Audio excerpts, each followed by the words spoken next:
Hello, I'll be your entertainment for the evening.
Oh.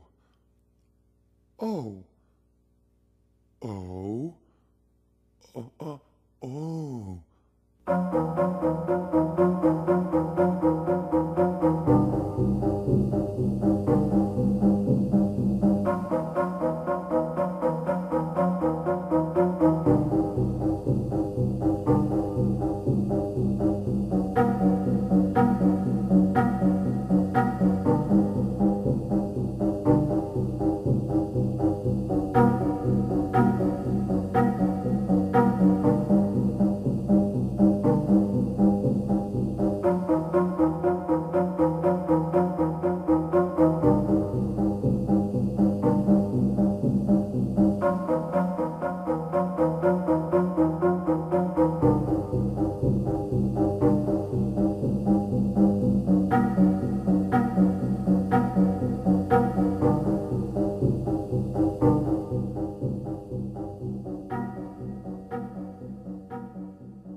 It was Friday, March 29th, 2033, Good Friday, and the nation's picnic parks and beaches and shopping malls were jammed with sweaty, vibrant Americans, all celebrating the 2000th anniversary of Christ's death on the cross. There were balloons and hot dogs and cotton candy and carnival rides and warm, sweet apple cider. Parents enjoyed the spring weather with tiny toddlers swinging from their shoulders, and everyone wore loose and colorful clothing.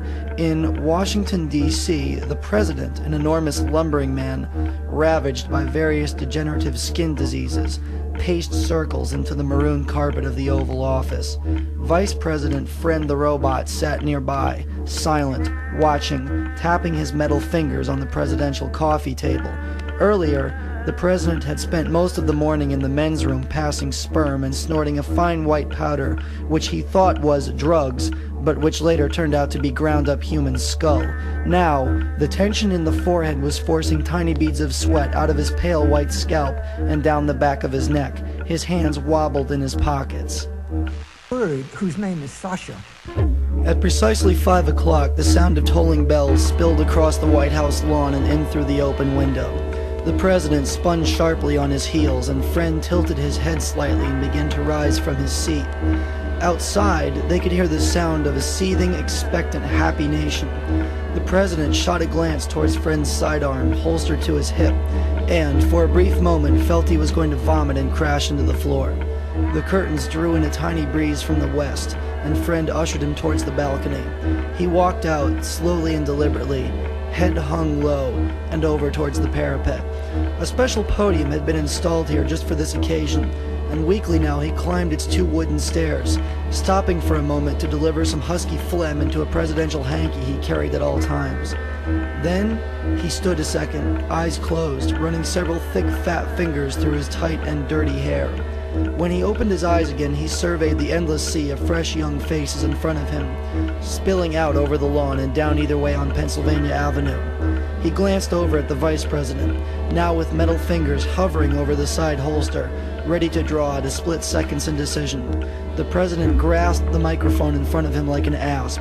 Ladies and gentlemen! He wheezed, turning now for the first time to face an enormous fleshy rendering of Jesus directly above and behind him, dripping as it was with the blood and ooze of 2,000 years of nail wounds. You filthy dog shit liar! You filthy fucking dog shit liar! And the applause rolled in like cloudbursts, and after all was said and done, after everyone had left the public areas to return home and eat pie, Friend placed a knowing electronic hand on the president's shoulder, and the two of them returned indoors to make love. The end.